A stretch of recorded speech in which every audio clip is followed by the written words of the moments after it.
Do we hate hugs now? China just passed a law with this phrase, promote all ethnic groups to hug each other like pomegranate seeds. Hello amazing viewer, delighted to have you once more at Comfort for Life. I bring to you compilations of TikTok and Red Nut videos for educational purposes. You're new here, why don't you smash the subscribe button? And to my returning viewers, I love and appreciate you. Thank you so much for your continuous love and support. Xi Jinping is targeting China's Christians. I thought Xi Jinping was targeting China's Muslim. Okay, and also Christian news, China is gonna be the largest Christian nation in 2030. Rapid growth. Which one is true? Or both are pretty false? What happened to those shall not lie? This is how Western media reports on China when the actual story is China just is using international water. They're legally draining Peru and no one can stop them. Why would they? It's in the name. Legally. And they're not draining, they're using international waters. Something that America and the West of the West are perfectly willing to do and actually do violate the law doing by extending their continental shelf illegally. But this is the at what cost effect, where anything online that is said by any Western pundit good about China, God forbid, has to be appended with, but at what cost? China booms in solar market. At what cost? China real estate becomes affordable. At what cost? And it's because we've long passed actually being able to suggest that they're more brutal or more harmful than America is. I mean, that stopped about 3 genocides on America's part ago. So they've shifted to a different suggestion, which is that their success is actually horrible and bad and unacceptable. And once you start noticing this pattern in Western media, it becomes like incredibly obvious. And it's because America doing the same thing would be a strong show of power. America doing the same thing would be following law for once. And you can have whatever opinion of China you want, but it should be recognized that there's literally no winning for it in the Western media. And so if you are going to speak competently on it, that starts with undermining this incredible and atrocious bias they have against it. Honestly, I feel for Western media. Like, I want them to be right at least once, because it's cringy to see that they were wrong again and again, and then they predict again and again. It's so cringy. I wish they were right this one, but no. If there's any crisis, it's being avoided. It's, I don't know what it's called, soft landing maybe. It's just the price goes down and people welcome it, right?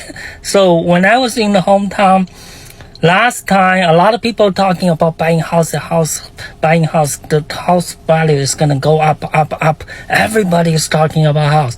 It's just unhealthy because nothing go up forever, right? So this year, when I went back, almost nobody talk about housing, but they all have their house. The young ones are buying house and it's cheaper now.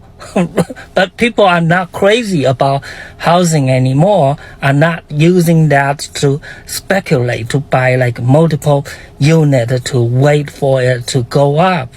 Nobody do that anymore, which is a good thing.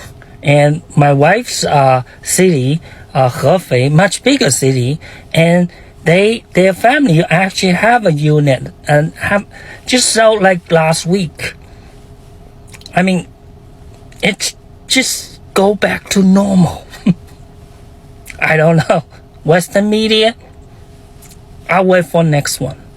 We hate hugs now. China just passed a law with this phrase, promote all ethnic groups to hug each other like pomegranate seeds. But of course, Western media is reporting it like this. This is what Reuters said on X. China passed a law on a shared national identity amongst the country's 55 ethnic minority groups, a move critics say will further erode the identity of people who are not majority Han Chinese and risk making anyone challenging that unity a separatist punishable by law. There is a reason why the West is so scared of a shared national identity or any sort of unity. We're in capitalist imperialist countries. We're in the imperial core. So obviously for us, the 0.01% of people hoard all the wealth. And they depend on us not to have unity. They depend on us not to have collective mobilization, or else we would be able to achieve revolution, which is exactly what China has done. China achieved its People's Revolution in 1949. So when they talk about unity, they actually have an incentive to create unity. And that includes passing this law, which is the Ethnic Unity and Progress Law. It has 65 articles and 7 chapters. And really, if we look at it closely, it protects ethnic minorities. Here I'm quoting from Article 4. To advance the establishment of the community of the Chinese people, overall planning shall be made for the establishment of economic, political, cultural, social, and ecological civilization, fully bringing about the common prosperity and development of each ethnicity, ensuring the shared role of all ethnic peoples as the masters of the country. Mainstream media has interpreted that into saying that it's assimilation, as in the way of the melting pot in the US. Like New York was famously called the melting pot. But as we know, in the West, a melting pot is exactly what they're accusing China of being. The idea of a homogenous USian identity, because minority rights are not respected there. Unlike China, the US does not have political representation for each minority group. It's another projection, another accusation as confession. Common prosperity is common prosperity for all,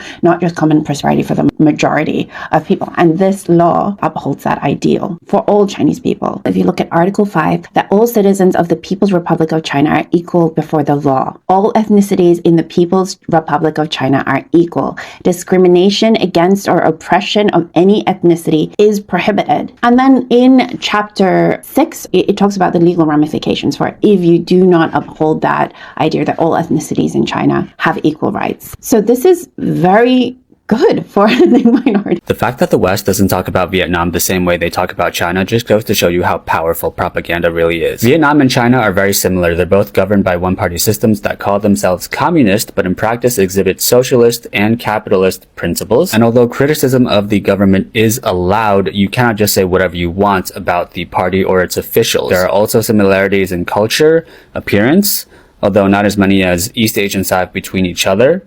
But the other day on my YouTube channel, someone called China an open-air prison and said that every escalator or elevator there catches on fire and to only use the stairs.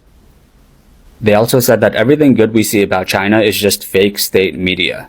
I'm not lying, guys. The propaganda is out of control. Don't get me wrong, the Vietnamese have definitely been stereotyped by the West before. That's not what I'm saying. But when you have two countries that are so similar, especially on the surface level, and only one of them gets talked about so negatively in that way, then you know someone is afraid. Anyway, just some random thoughts as I have made it to Vietnam, and it's an incredible country, incredible people, incredible food, and I'm excited to share more of it with you as I continue on this trip. See you soon. Okay, so I made a video talking about how I grew up in Chinatown, even though I'm half Korean, half white, and how my brother thought we were Chinese. A lot of people were like, what the heck? Like, what were you doing there? And like, I don't know, my parents just decided to move here when I was literally 3 months old. So I've grown up in Chinatown my whole life. I think one of the most important things that I got out of growing up here was that I never fell for anti-Chinese propaganda. Like when Speed went to China and everyone was like, oh, whoa, China's actually really cool. Why didn't we all know about this? And I was like, y'all didn't know about that? I've just been surrounded by Chinese stuff my whole life that I just always saw it as just another cool country. Like I didn't get that people in America really saw the stuff that the US would push out and believed it. It's kind of scary because the US like really succeeded in pushing that stuff out to everyone. Chinese people make about $1,000 a month USD, so Americans think that means they're poor. But they're not paying for things in USD in their own country. 90% of Chinese people own their house, and they have the highest savings rate in the world. They save 30 to 45% of their disposable income because they're not being ripped off by their country to prop up rich people. You know, they don't pay a high amount. They pay less than what we paid in the 90s for housing and utility. You see those Sanrio Scoops girls, how they sell, you know how they can sell stuff so cheap? Because that stuff isn't expensive at their stores. It's like they pay dollar store prices for high quality items because that's really all it's costing the company to make it. The rest of that money is just going in somebody's pocket. And they still have rich people there. They still have private industry. Like, It's not going to be on your For You page because America doesn't want you to know, because the government doesn't care about making your life better. They care about them being richer, taking over more stuff. And they actively keep you uninformed, poor, and like you're a slave class to them. Go watch videos on Red Note and tell me those people live more poorly than you do. The information is there. You just have to be willing to admit that the government is evil. And like in 2026, I feel like that should be easy.